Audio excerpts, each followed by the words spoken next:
अस्सलाम वालेकुम स्टूडेंट्स, कैसे हैं आप? खैरियत से हैं? My name is doctor Sajid और मैं आपको फार्मेसी टेक्नीशियंस के लेक्चर डिलीवर करता हूं। उम्मीद है आप भी खैरियत से होंगे, आपके घर में भी सब खैरियत से होंगे। आज हम पढ़ेंगे पेपर 1 की book number 1 which is microbiology.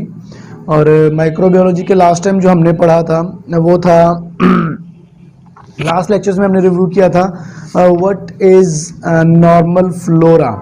Normal flora क्या होता है, फिर कुछ म्यूचुअलिज्म्स की हमने टाइप्स पढ़ी थी, कॉमनलिज्म, सिम्बोटिक, सिम्बियोसिस क्या होता है। सिम्बियोसिस में म्यूचुअलिज्म हमने पढ़ी थी, कॉमनलिज्म, पैरासाइटिज्म, उसके बाद प्रीडेशन वगैरह ये हमने पढ़ी थी।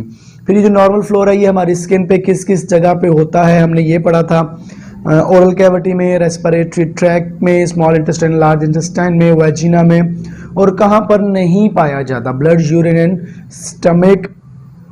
और ये बच्चों में जो है ये किस तरह होता है। फिर हमने पढ़ा था what is pathogenicity, what is pathogen, what is virulency, virulent, virulent होने के साथ साथ कोई ए वायरुलेंट है, फिर मॉडरेट वायरुलेंट है। ये चीज़ें हमने कुछ जो है वो पढ़ी थी। उसके बाद अपॉर्चुनिस्टिक्स, अपॉर्चुनिस्टिक्स भी हमने पढ़ा था। आज हम पढ़ेंगे कल्चर मीडिया। आइए हम इसको स्टार्ट करते हैं। व्हाट इज़ कल्चर मीडिया, हम इसको क्यों बनाते हैं, इसके हमें क्या फ़वायद हासिल होते हैं। Microbiology, that is paper 2 book 1 lecture 4। What is culture media?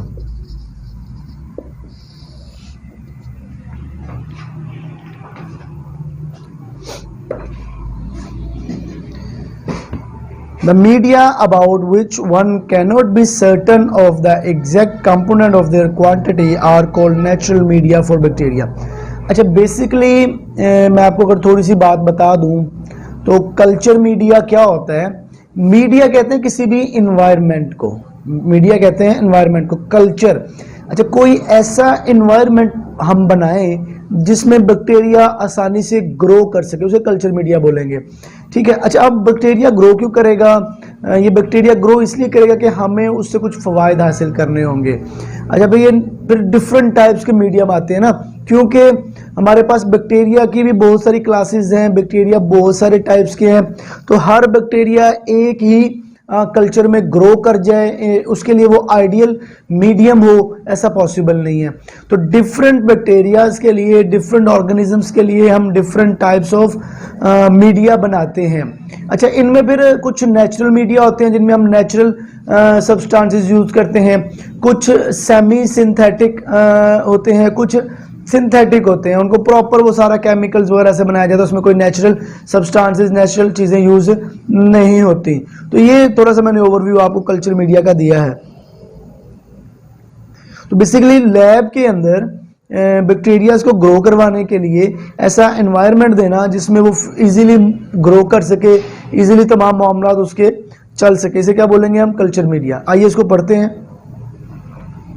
The first of all is the natural media, the media about which one cannot be certain of the exact component of their quantity are called natural media for bacteria. Natural media वो media होगा जिसके अंदर कोई भी exactly नहीं बता सकेगा कि उसकी क्वांटिटी सब्सटेंसेस की क्या है और क्यों बैक्टीरिया उसमें ग्रो कर पा रहा है। ठीक है। इसमें आता है beef broth. Number 1 is beef broth. Since the time of Pasteur and Koch, microbiologists have used media such as a beef broth for the laboratory cultivation of bacteria. तो cultivation होता है ग्रो करवाना, उसको फिजिबल एनवायरनमेंट प्रोवाइड करना, वो क्या होता है? कल्टीवेशन। तो वो ये कह रहा है कि पास्चर, लुइस पास्चर एक माइक्रोबायोलॉजिस्ट था, तो उसके वक्त से लेके आज तक लोग जो है बीफ ब्रॉथ जो है इसका मीडियम यूज करते हैं for the cultivation of bacteria. अच्छा, बीफ आपको पता है क्योंकि गोश्त होता है, तो बीफ ब्रॉथ तो उसका ही कोई बर्थ वगैरह बनाया जाता है बीफ के गोश्त का, उसमें फिर इजीली जो है ये बैक्टीरिया ग्रो कर जाते हैं। सेकेंड है nutrient agar. Nutrient agar, the modern form of this liquid medium called nutrient broth consist of the, अच्छा अभी ये एक नाम है एक मीडियम का जिसमें बैक्टीरिया इजीली ग्रो कर सकता है, उसका नाम है न्यूट्रिएंट एगर और न्यूट्रिएंट ब्रॉथ। तो ये क्या होगा कि इसमें हम क्या क्या चीजें डालेंगे, आइए देखते हैं। Number 1 water, number 2 beef extract and peptone. Peptone is a protein supplement from plants और एनिमल सोर्स। ये तीन चीजें हैं, वाटर, बीफ एक्सट्रैक्ट और पेप्टोन। पेप्टोन क्योंकि एक प्रोटीन है जो एनिमल और प्लांट से हासिल की जा सकती है। फिर agar, agar is a polysaccharide derived from a marine algae. तो एगर जो है ये जो मरीन एल्गी होती है उसमें से हासिल किया जाता है। It adds no nutrient to the medium but only serve to make it solid so that the bacteria can be cultivated on the surface। लेकिन ये जो एगर डाला जाता है ना इसमें कोई न्यूट्रिएंट्स नहीं होते, लेकिन इसको डालने का मतलब ये होता है कि हमारा जो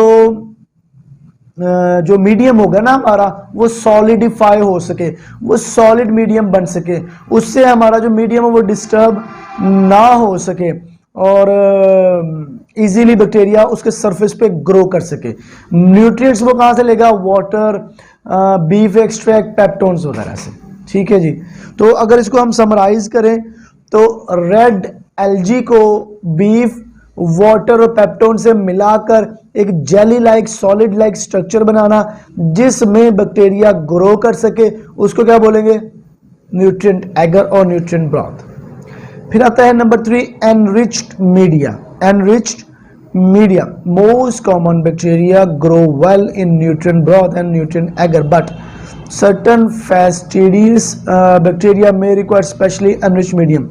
वो ये कह रहा है कि बहुत सारे बैक्टीरिया जो हैं वो न्यूट्रिएंट एगर या न्यूट्रिएंट ब्रॉथ पे ग्रो तो कर जाते हैं, लेकिन कुछ ऐसे होते हैं जो वहां पर ग्रो नहीं कर पाते, उनके लिए हमें स्पेशली एनरिच्ड मीडिया बनाना पड़ता है। एनरिच होता है जिसमें बहुत ज्यादा न्यूट्रिएंट्स डाले गए हों। एनरिच्ड मीडिया आर, अब अनरिच्ड मीडिया कौन कौन से होते हैं, इनकी सब टाइप्स 2 हैं, आइए पढ़ते हैं उनको। Number 1 is blood agar. Number 1 is blood agar. Sometimes the streptococci that cause strep throat and scarlet fever grow well when whole blood is added to the nutrient medium. In this instance, the medium is also called blood agar. Is also called blood agar. वो ये कह रहा है कि sometime जो streptococci बैक्सिलस वगैरह होते हैं, बैक्टीरियाज होते हैं, ये क्या करते हैं, ये जो स्ट्रेप्टोकोकाई जो बैक्टीरिया है बेसिकली तो ये फीवर कॉज करता है ना, स्टफ्ड थ्रोट और स्कारलेट फीवर।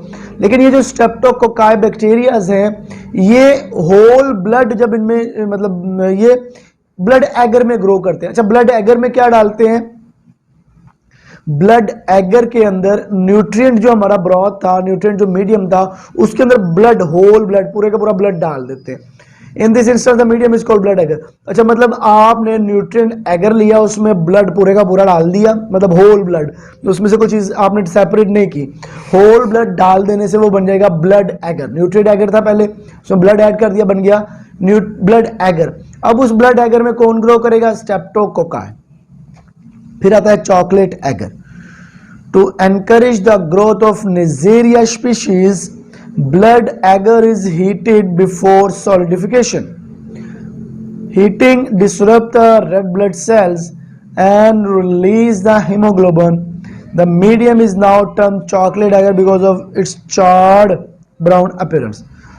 वो ये कह रहा है कि हमने न्यूट्रिएंट्स एगर या न्यूट्रिएंट्स ब्रॉथ के अंदर जब ब्लड को मिला दिया वो ब्लड एगर बन गया।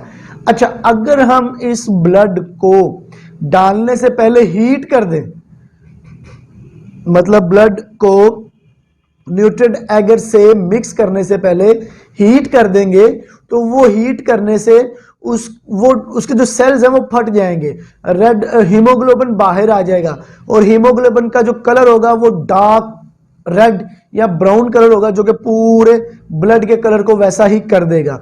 अच्छा, जब ये हीटेड ब्लड हम मिक्स करेंगे न्यूट्रिएंट एगर में तो उसका कलर हो जाएगा चॉकलेट टाइप, तो उसको बोलेंगे चॉकलेट एगर। और इसमें जो ग्रो करेंगे वो होंगे Neisseria स्पीशीज ऑफ बैक्टीरिया। ये हमारे 2 टाइप्स थे एनरिच मीडियम के। फिर आता है selective media. Selective media contain ingredients to inhibit the growth of certain bacteria in a mixture while permitting the growth of others.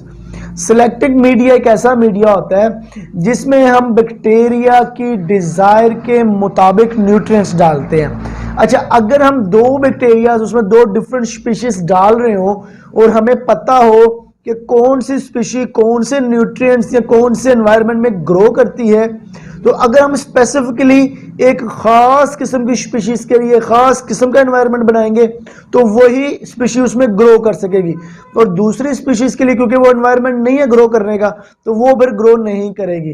तो इसमें हम क्या बोलेंगे, सिलेक्टिव मीडिया। हमें अब बिलफर्स हमारे पास कोई ड्रॉप है वाटर का या किसी भी चीज का, उसमें कोई भी हमें नहीं पता कौन सी स्पीशीज है बैक्टीरिया की। अच्छा, हमें ये जरूर पता कि उसमें एक निजेरिया स्पीशीज भी जरूर है, तो फिर हम वहां पे एनरिच चॉकलेट एगर मीडियम करेंगे तो निजेरिया स्पीशीज ग्रो करना स्टार्ट कर देगी। तो ये एक खास किस्म की स्पीशीज को सिलेक्ट करके उसको ग्रो करवाना सिलेक्टिव मीडिया कहलाता है। इसकी सब टाइप है mannitol salt agar. Mannitol salt agar, staphylococci are cultivated on mannitol salt agar. अब स्टेफिलोकोकाई एक ऐसी स्पीशी है जो मैनिटोल साल्ट एगर पे ग्रो करती है। This medium contains mannitol and a high salt concentration that inhibit most other bacteria. वो ये कह रहे हैं कि ये जो मैनिटोल साल्ट एगर है ये खास करके स्टेफिलोकोकाई को ग्रो करवाती है और बहुत सारी दूसरी स्पीशीज की ग्रोथ को रोक देती है। Mannitol is an alcoholic carbohydrate fermented by staphylococci. वो ये कह रहे हैं कि जो मैनिटोल है ये अल्कोहलिक कार्बोहाइड्रेट होते हैं और इसको स्टेफिलोकोकाई जो है वो फर्मेंट कर देता है, फर्मेंटेशन कॉज कर देता है। उसकी फर्मेंटेशन एक प्रोसेस है पूरा, वो आगे जाके आप पढ़ेंगे। फिर इसकी सेकंड सब टाइप है EMB, eosin methylene blue agar. Eosin methylene blue agar. This selective medium has carbohydrate fermented by E. coli and other gram-negative bacteria. It also contains eosin and methylene blue, two dyes that inhibit gram-positive bacteria. वो ये कह रहा है कि जो EMB, eosin methylene blue agar है, ये खास करके इकोलाई को ग्रो करवाता है। एसर्शिया कोलाई एक बैक्टीरिया है, ये उसको ग्रो करवाता है, माइक्रो ऑर्गेनिज्म इकोलाई को।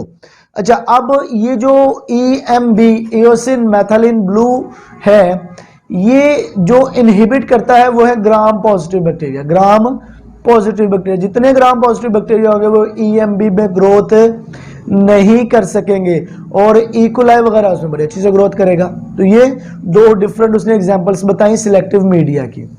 नेक्स्ट है differential media. Differential medium, another type of medium in the differential medium. एक और मीडियम की जो टाइप है वो डिफरेंशियल मीडियम है। This medium make it easy to distinguish colonies of one organism from colonies of other organism on the same plate. अच्छा, differential medium क्या होता है कि हम एक ही प्लेट के अंदर क्या करते हैं, ऐसा न्यूट्रिएंट डाल देते हैं, अलग अलग न्यूट्रिएंट्स, फिर एक ही प्लेट के अंदर डिफरेंट स्पीशीज डिफरेंट मुकामात पर अपनी कॉलोनीज को बना लेती हैं, ग्रो करती हैं। इसमें था MacConkey agar. MacConkey agar is a typical, it contains the dyes neutral red and crystal violet. Neutral red and crystal violet, इसमें दो डाइज होती हैं, न्यूट्रल रेड होती है और क्रिस्टल वॉयलेट होती है। Carbohydrate lactose, those bacteria that ferment the lactose take up the dyes and form red colonies।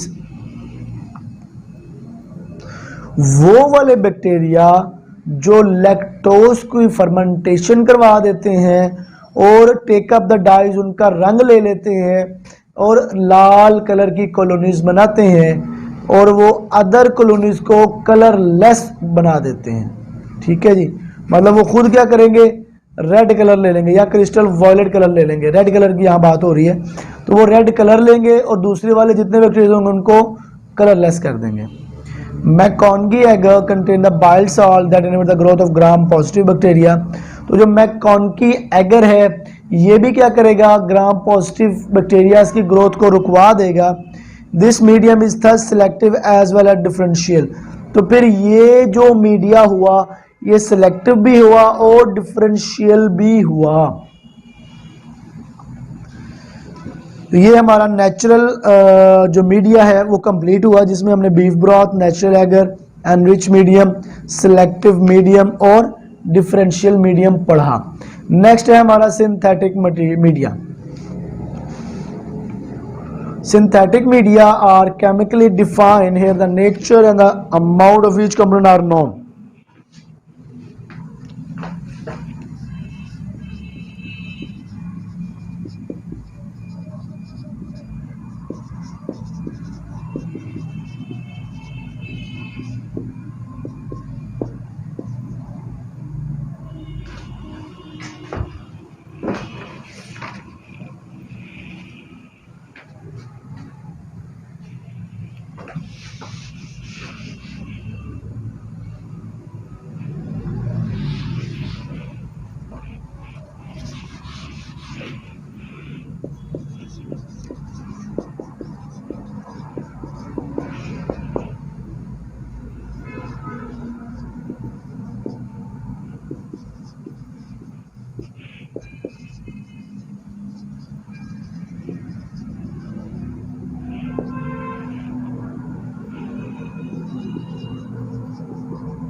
ये हमारे 5 हो गए नेचुरल एगर, नेचुरल मीडिया की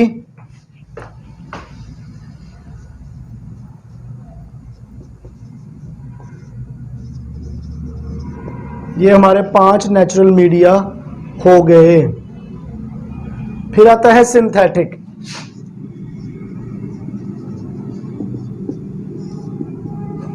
सिंथेटिक के अंदर आएगा synthetic media are chemically defined. जो सिंथेटिक मीडिया होता है वो पूरा केमिकल से बना होता है और पूरा डिफाइन होता है कि कौन सा कितना केमिकल, किसमें कितना केमिकल और कितना क्वांटिटी कौन सी होगी और कौन कौन सा केमिकल होगा। Here the nature and amount of each component are known. हर एक कंपोनेंट की जो नेचर होती है, जो उसकी अमाउंट होती है वो नॉन होती है। Such a medium might contain glucose. तो इस मीडियम में ग्लूकोज भी हो सकता है, अमोनियम फॉस्फेट भी हो सकता है, पोटाशियम फॉस्फेट भी हो सकता है, मैग्नीशियम सल्फेट भी हो सकता है और सोडियम क्लोराइड भी हो सकता है। अच्छा, ये सब क्यों होंगे? Glucose supplies energies to the cell. तो जो ग्लूकोज होगा उसका ये काम होगा कि वो सेल्स को एनर्जी प्रोवाइड करेगा। सेकंड है ammonium ions. Ammonium ions are a source of nitrogen for amino acid rigid nucleic acid formation. तो जो अमाइनो एसिड्स होंगे ये आपके न्यूक्लिक एसिड्स को बनाने में हेल्प आउट करेंगे। Phosphate is use in the DNA and RNA polymerase. Phosphate जो होंगे वो डीएनए और आरएनए पॉलीमरेज की सिंथेसिस में यूज होंगे। फिर है sulphur from magnesium sulphate is valuable for enzyme formation. तो सल्फर जो होगा वो एंजाइम फॉर्मेशन में हेल्प आउट करेगा। Sodium chloride maintain a stable internal environment. और जो सोडियम क्लोराइड होगा वो उस ब्रॉथ की, उस पेट्री डिश की, उस डिश की जो है वो क्या करेंगे, उस प्लेट की क्या करेंगे, एनवायरनमेंट जो है ना इंटरनल, उसको स्टेबल रखेंगे। ठीक है जी। तो ये हमारा सिंथेटिक मीडियम। इसकी अगर हम बात करें, नेचुरल और सिंथेटिक मीडियम दो हमने पढ़ लिए। नेक्स्ट है bacterial culture. Bacterial culture, bacteria और other microorganism grow on a laboratory, they are referred to as a culture. अगर हम बैक्टीरियाज को लैब के अंदर एक प्लेट में मीडियम प्रोवाइड करके ग्रो करवाएंगे तो वो बोला जाएगा कल्चर। प्योर कल्चर क्या होता है? A pure culture consists of a population of cell which are derived from a single cell. अच्छा, प्योर कल्चर वो कल्चर होता है जिसमें हम एक सेल से ऐसा एनवायरनमेंट प्रोवाइड करते हैं कि पूरी कॉलोनी बन जाती है। ठीक है, वो जितना भी वो एनवायरनमेंट वो पॉपुलेशन होगी उसको क्या बोलेंगे, pure culture. Methods of isolation of pure culture. The streak plate technique. The streak plate technique. The procedure of streaking a plate with a inoculating lube is used to spread million of the cell over the surface of a solid medium so that some individual cells are deposited at a distance from all over. These cell grow and reproduce forming an isolated colony. वो ये कह रहा है कि ये जो the streak plate technique है इसमें हम करते हैं कि एक स्ट्रीक लगाते हैं, एक लाइन लगा देते हैं और इन ऑकुलेटिंग जो लूप होता है, इनऑकुलेटिंग ऑपरेटस लूप ऑपरेटस है, उससे हम मिलियंस ऑफ सेल कई हजारों लाखों गुना सेल जो है उनको सरफेस के ऊपर फैला देते हैं। Some individual cells are deposited at a distance from all other. और ये तमाम के तमाम जो सेल होते हैं एक दूसरे से अलग ही रहते हैं। These cell grow and reproduce forming an isolated colony. और यही जो सेल है फिर ये आगे डेवलप होते हैं, फिर सिंथेसाइज करते हैं, प्रोड्यूस करते हैं क्या, एक पूरी की पूरी कॉलोनी को। One or more colonies will be well separated from all other and represent a source of pure culture. एक या इससे ज़्यादा कॉलोनीज जो बनेगी वो सेपरेट होंगी ईच अदर से और ये रिप्रेजेंट करेंगी एक प्योर कल्चर होने को।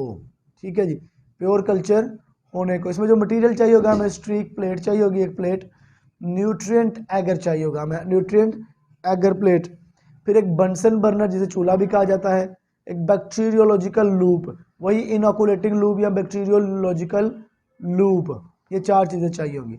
करेंगे क्या, examine the streak plate, prepared and locate a number of well isolated colonies. वो स्ट्रीक प्लेट को तैयार करेगा और locate a number of well isolated colonies, और जो कॉलोनीज हैं उनको अलग अलग से प्लेट के अंदर नंबर दे देंगे। क्या दे देंगे, नंबर दे देंगे। Now you must transfer a portion of each colony to a separate agar slant. फिर आप उसमें क्या करेंगे कि जो जो पोर्शन आपने कॉलोनीज के बनाए हैं उनमें आप एगर को डाल देंगे। To pick a colony you will be using a inoculating loop. तो कॉलोनीज को पिक करने के लिए आप इनऑकुलेटिंग लूप का इस्तेमाल करेंगे, कोई और चीज़ इस्तेमाल नहीं करेंगे। Sterilise the loop in the burner flame, let cool 3 to 5 seconds, then touch the end of the loop. फिर आपने क्या करना है कि बंसन बर्नर को स्टार्ट कर देना है, वहाँ पे लूप को सबसे पहले आपने स्टेरलाइज करना है 3 से 5 सेकंड के लिए, then touch the end of the loop to the other isolated colony. और फिर जो लूप की कॉलोनीज बनी हुई हैं उनको आप फिर क्या करेंगे, पिकअप करेंगे, pick up the microorganisms from the colony. कहाँ से, कॉलोनी से। Now recover the streak plate and pick up 1 NA plate, nutrient agar plate. फिर आप क्या करेंगे कि वो जो लाइनें आपने लगाई थी उनमें आप न्यूट्रिएंट एगर को प्लेट को लेके आएंगे और उसमें डाल देंगे। You will now be holding the inoculated loop in your right hand and the fresh NA plate in your left hand. ये कहता है कि आपने जो इनऑकुलेटिंग से कॉलोनीज उठाई हैं बैक्टीरियाज की, उनको आप एक हाथ में पकड़ेंगे, दूसरे हाथ में आपकी क्या होगी,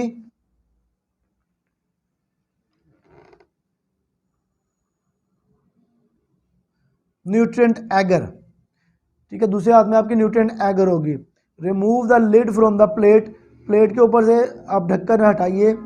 place the inoculating loop at 1 degree 1 edge of the plate and with swapping stroke. आपने क्या करना है, जो इनऑकुलेटिंग लूप आपने उठाया था उनमें से जो बैक्टीरिया उठाए थे उनको एक कॉर्नर पे डाल देना है with a sweeping stroke and inoculate the agar. इससे क्या होगा, स्वीपिंग स्ट्रोक होगा, इनऑकुलेट एगर होगा। Using the same try stick method as use for the initial isolation. Next आपने कहना है रिप्लेस द डिप, उसके आपने ढक्कन को हटा देना है।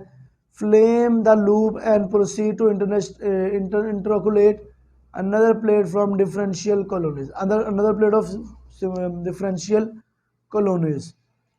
Try to use colonies that are visible, different in morphology. अच्छा, हमें ऐसी स्पीशीज़ यूज़ करनी है जो मॉर्फोलॉजिकली भी डिफरेंट हो, कलर डिफरेंट हो और मुख्तलिफ चीज़ें उसकी जितनी फिजिकल प्रॉपर्टीज़ में आती हैं सारी मुख्तलिफ हो। Incubate the plates in the 37 degree incubator. फिर क्या करना है आपने, एक रेफ्रिजरेटर के अंदर फ्रिज को 37 डिग्री सेंटीग्रेड पे इनोकुलेट करना है। सेकंड है पोर प्लेट टेक्निक। सेकंड है पोर प्लेट टेक्निक।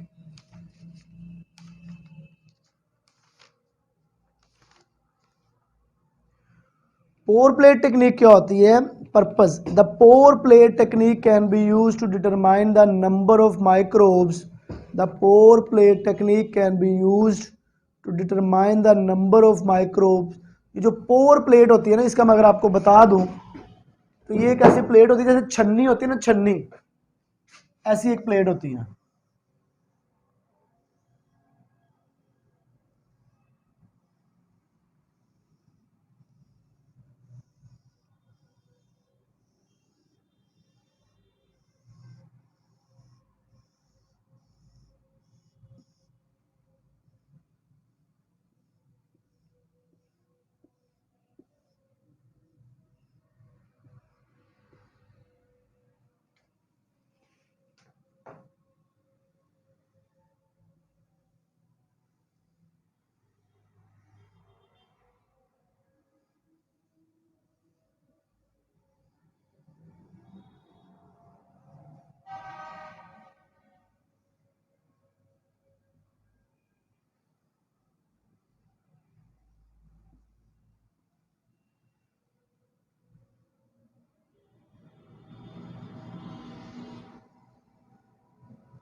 अच्छा, ये इस तरह की आपने एक प्लेट देखी होगी जिसमें इस तरह जिगजैग लोहे की लाइनें होती हैं, तो इनके अंदर ये सुराख हैं, ठीक है जी। तो ये पोर्स हैं, इनके क्या हैं? पोर्स हैं। अच्छा, ये सुराख मोटे भी हो सकते हैं, पतले पतले पतले और माइक्रोस्कोपिक भी हो सकते हैं, इसको बोलेंगे पोर प्लेट। और ये पोर्स इसके अंदर कितने होने चाहिए? इनके भी साइज होते हैं 0.001 माइक्रोमीटर या जितना भी होगा। The pore plate technique can be used to determine the number of microbes in a specimen। वो ये कह रहे हैं कि इससे हमें पोर प्लेट से ये पता चलता है कि आपके स्पेसिमन के अंदर नंबर ऑफ माइक्रोब्स कितने हैं। It has the advantage of not requiring previously prepared plates and is often used to assay bacterial contamination of food stuffs।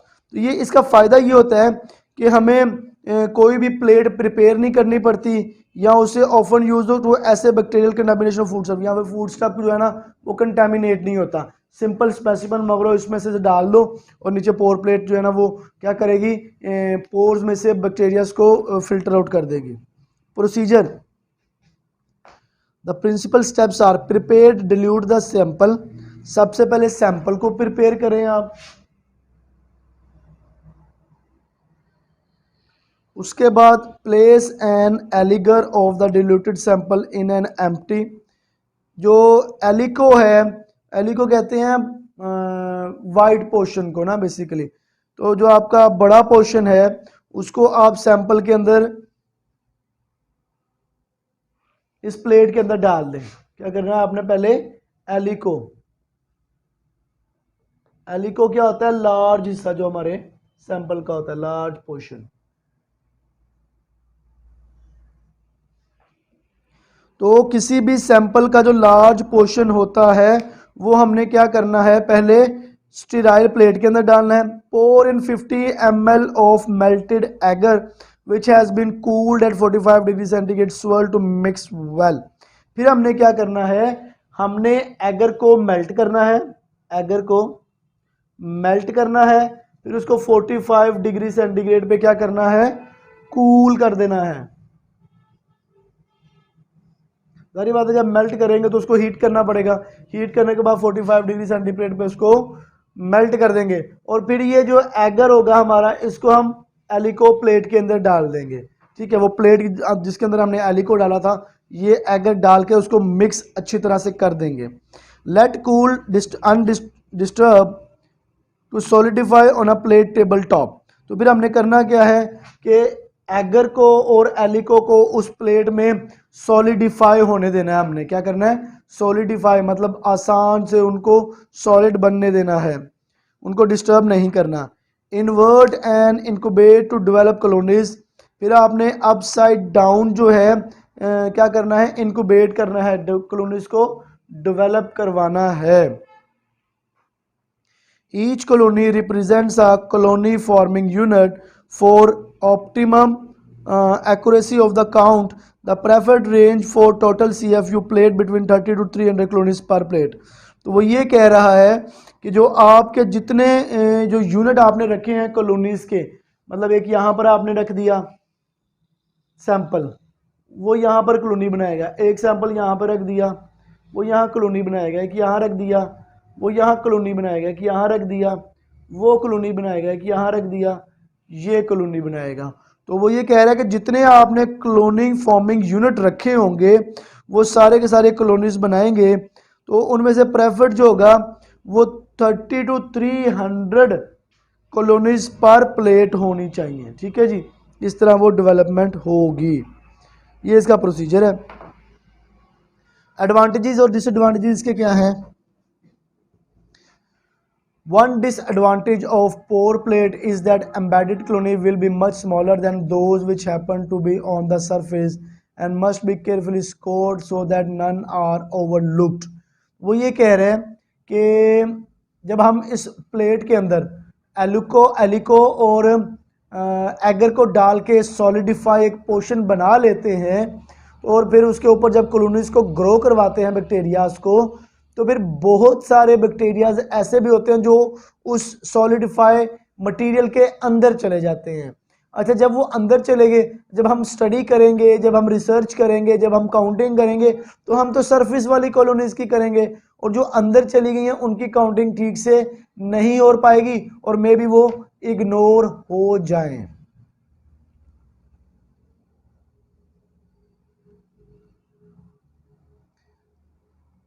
Also, obligate aerobes may grow poorly if deeply embedded in the agar। और फिर वो यही कह रहे हैं कि वो वाले बैक्टीरिया जो एरोबिक इन नेचर हैं, जो ऑक्सीजन लेवल को अब्जॉर्ब करते हैं फॉर रिप्रोडक्शन, अगर वो पेनिट्रेट कर गए इस सॉलिड मटेरियल के अंदर, तो फिर क्या होगा, उनकी ग्रोथ ठीक से नहीं हो पाएगी। ठीक है जी, ये हो गया पोर प्लेट टेक्निक। थर्ड वाली है spread plate technique. Spread plate technique, इसमें क्या होता है, bye means of the transfer loop a portion of bacterial specimen is spread over the surface of a solid medium. इसमें हम क्या करते हैं कि जो इनऑकुलेटिंग लूप होता है उसके ज़रिए से बैक्टीरिया का एक बहुत ज़्यादा पोर्शन जो है स्पेसिमन, वो हम लोग फैला देते हैं किसके ऊपर, सॉलिड सरफेस के ऊपर, सॉलिड सरफेस के ऊपर। आफ्टर अप्रोप्रिएट इंक्यूबेशन, जब उनकी प्रॉपर इंक्यूबेशन हो जाती है, growth from each culture should be checked microscopically and culturally to verify that it a pure culture। फिर हम क्या करेंगे, उनका कल्चर हो जाने के बाद उसको माइक्रोस्कोपिकली रिसर्च करेंगे ताकि उनका जो हमें उनको हम ठीक से चेक कर सके ताकि ये प्योर कल्चर बना है या नहीं। इसकी लिमिटेशन क्या होती है, very small amount of specimen can be spread over the agar. तो मतलब एगर हमने जो प्लेट में डाला है एलोको के साथ, उसका क्या है कि इतना ज़्यादा स्पेसिमन हम नहीं डाल पाएंगे स्प्रेड प्लेट के ऊपर, क्योंकि हमने स्प्रेड करना है ना उसको। जब स्प्रेड कर दिया तो मैक्सिमम जगह ऑक्यूपाई करेगा स्पेसिमन, तो फिर ज़्यादा कॉलोनीज डेवलप नहीं हो सकेंगी। Advantage, minimal amount equipment is required. Minimal amount equipment is required, ये इसका बेनिफिट है। नेक्स्ट है enrichment culture technique. Enrichment cultures are generally use when the type of bacterium by be isolated is present in relatively small number and grows more slowly than many other species in the inoculum. वो ये कह रहे हैं कि जो enrich culture होता है basically ये बैक्टीरियम को आइसोलेट करने के लिए होता है ताकि वो लार्ज नंबर पे ग्रो कर सके। और लेकिन होता क्या है कि वो ग्रो उसका इतना फास्ट नहीं होता, स्मॉल नंबर में रहता है, स्लो रहता है इन ऑक्यूपेशन में। ठीक है, ये एक छोटा सा उसने एनरिच मीडियम का बताया। फिर है serial dilution technique. Serial dilution technique, if the organism in a mixed culture is present in greater number, अगर एक ऑर्गेनिज्म मिक्स कल्चर के अंदर बहुत ज़्यादा नंबर्स की में मौजूद है, देन एनी अदर ऑर्गेनिज्म किसी भी ऑर्गेनिज्म से ज़्यादा, it may be possible to obtain it in pure culture by a series of dilution, तो फिर ये ऐसा मुमकिन है कि हम प्योर कल्चर को हासिल कर सकें एक लंबी सीरीज ऑफ ट्यूब्स के अंदर अप्रोप्रिएट मीडियम प्रोवाइड कर सकें। When greatly diluted the specimen contain only the one species, जब बहुत ज़्यादा डाइल्यूट कर दिया जाएगा तो जो स्पीशीज है स्पेसिमन के अंदर वो एक ही ग्रो कर सकेगी। It is advisable to confirm the purity of a culture. It is advisable to confirm the purity of a culture isolated in this fashion by a plating technique। वो ये कह रहे हैं कि ये एडवाइस किया जाता है कि आप ये कंफर्म कर लें कि जो आप कल्चर आइसोलेट कर रहे हैं वो प्योर होना चाहिए। किस तरह? By plating procedures. और लास्ट पे है single cell isolation technique. Single cell isolation technique, इसमें क्या होता है? Special equipment the micromanipulator. Micromanipulator क्या होता है? ये एक ऐसी डिवाइस होती है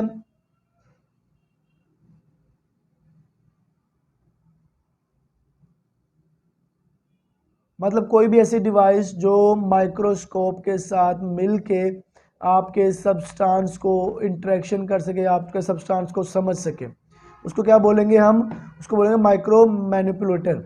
उसको मैनिपुलेट कर सके, उसको उसकी सारी हमें एवेलुएशन कर सके। तो special equipment the micro manipulator can be use in conjunction with a microscope, can be use in conjunction with a microscope to pick a single organism from a hanging drop preparation, from a hanging drop preparation.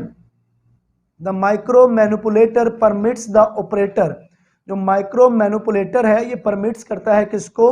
Operator को, to control the movement of a micropipette, कि वो micro pipette की जो है movement को control कर सके, hanging drop लटके हुए को, so that a single cell can be taken into the tube, ताकि एक एक सिंगल सेल जो है वो ट्यूब के अंदर जाता रहे, and transfer to a suitable medium for growth, तो और फिर वो उस मीडियम के अंदर सूटेबली जाए ताकि सूटेबल मीडियम के अंदर वो अपनी अच्छी सी ग्रोथ कर सके। The technique is reserve for use in highly specialised studies as it required skill operator. लेकिन ये जो टेक्निक है, क्योंकि इसके अंदर मशीनरी हैवी यूज हो रही है, इसको कंट्रोल करने के लिए स्पेशल टाइप ऑफ ऑपरेटर्स चाहिए, हाईली स्किल पर्सनल्स चाहिए, तो फिर ये जो है ना बड़ी लिमिटेड है, ये टेक्निक ज़्यादा इस्तेमाल नहीं होती। नेक्स्ट है staining technique. Staining technique, staining technique क्या होता है? स्टेन करना किसी को, स्टेन होता है रंगना, ठीक है, रंग करके किसी से चेक करना कि वो क्या है। तो स्टेनिंग टेक्निक हम बाज़ माइक्रो ऑर्गेनिजम्स की करते हैं। क्यों करते हैं? ताकि हमें पता चल सके कि इसके अंदर कौन सा माइक्रो ऑर्गेनिज्म है।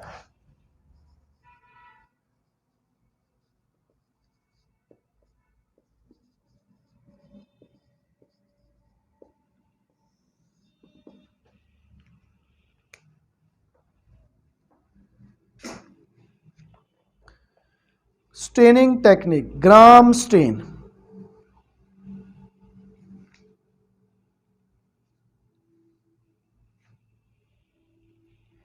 This is the most widely used but not a fully understood technique various theories put forward are। वो ये कह रहा है जो ग्राम स्टेन टेक्नोलॉजी है ये बहुत बड़े पैमाने पर इस्तेमाल की जाती है, लेकिन इसके साथ साथ ये फुली अंडरस्टूड भी नहीं है, फुली अंडरस्टूड भी नहीं है, ठीक है। और इसके बहुत ज़्यादा थ्योरीज मौजूद है। कौन सी हैं आइए देखते हैं। It has been shown that gram positive organisms contain substance known as magnesium ribonucleate, which gram positive bacteria they will react as a gram negative organism। वो ये कह रहा है कि ये देखा जाता है कि जब ग्राम पॉजिटिव ऑर्गेनिज्म जो हैं, जब वो वाले सब्सटेंसेस मौजूद हों उनके अंदर मैग्नीशियम राइबोन्यूक्लिएट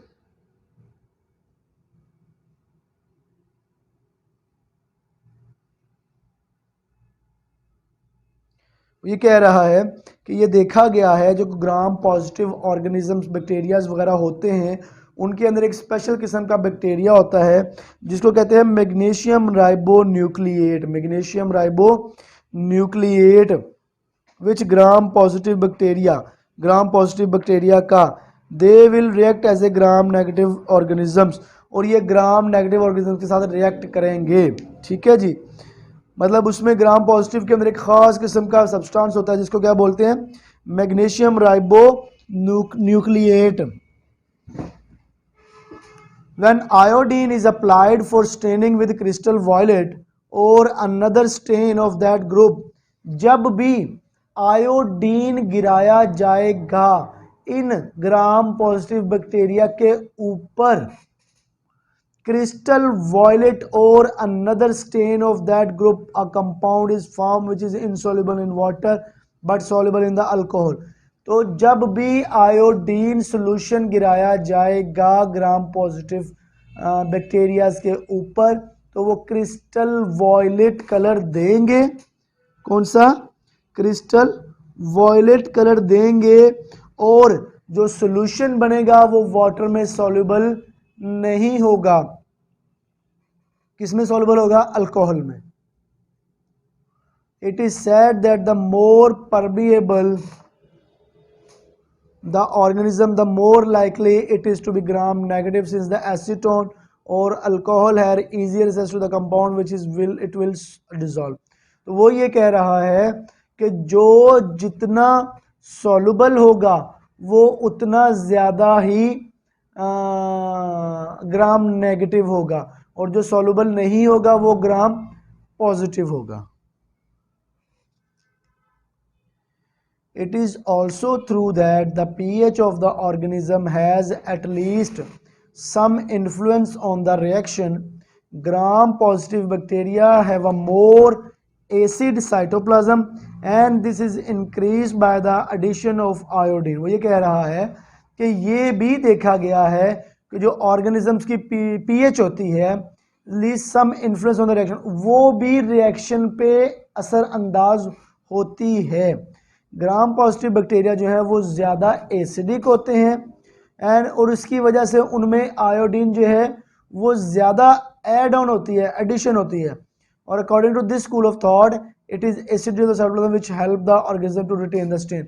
और इसी के मुताबिक, इस थ्योरी के मुताबिक वो ये कहते हैं कि जब एसिडिक मीडियम होगा और साइटोप्लाज्म भी एसिडिक होगा तो वो आयोडीन को ज़्यादा पकड़ के रखेगा, आयोडीन को ज़्यादा वो क्या करेगा? होल्ड करके रखेगा। इसका मेथड क्या होगा?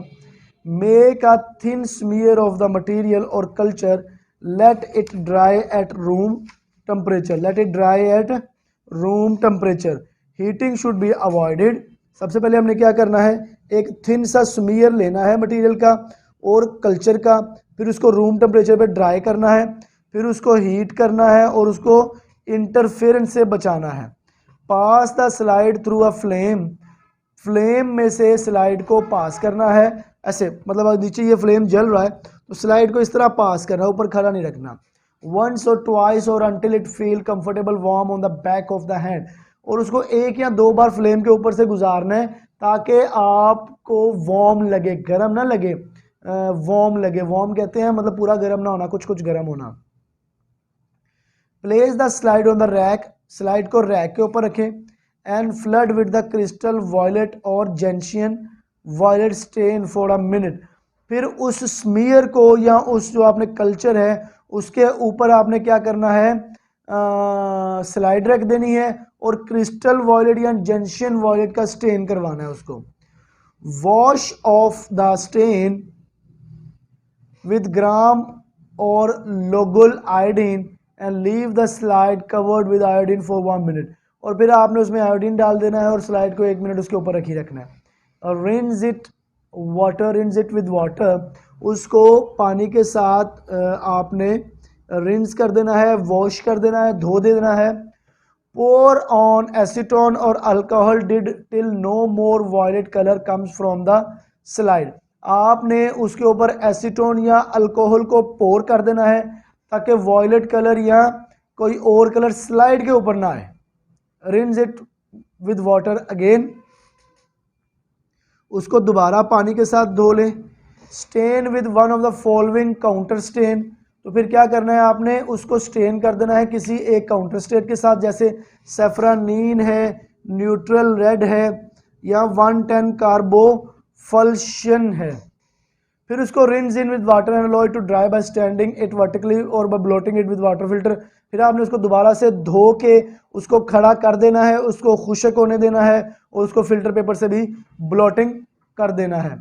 रिजल्ट क्या आएगा? The gram positive bacteria organism retain the crystal violet after decolourised they appear violet in colour. ठीक है जी, तो रिजल्ट ये आएगा जो ग्राम पॉजिटिव बैक्टीरिया है जब उनको हम स्टेन करेंगे क्रिस्टल वॉयलेट के साथ तो डीकलराइज करने के बाद वो वॉयलेट कलर में शो हो जाएंगे। और दूसरा आएगा the Gram negative organism are decolourise and take up the counter stain and therefore appear pink in colour. तो जो आपका ग्राम नेगेटिव ऑर्गेनिजम्स होंगे वो क्या करेंगे, वो पिंक कलर में शो होना स्टार्ट हो जाएंगे। ये रहा हमारा आज का टॉपिक।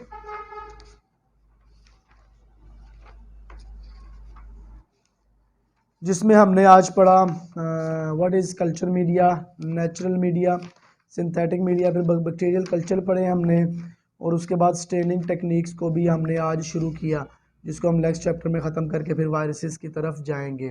ठीक है, अपना ख्याल रखिएगा। इसमें कुछ भी पूछने वाला हो तो आप मुझे व्हाट्सएप में मैसेज कर सकते हैं। अपना ख्याल रखिएगा, अपने वालिदैन का ख्याल रखिएगा। अल्लाह हाफिज़।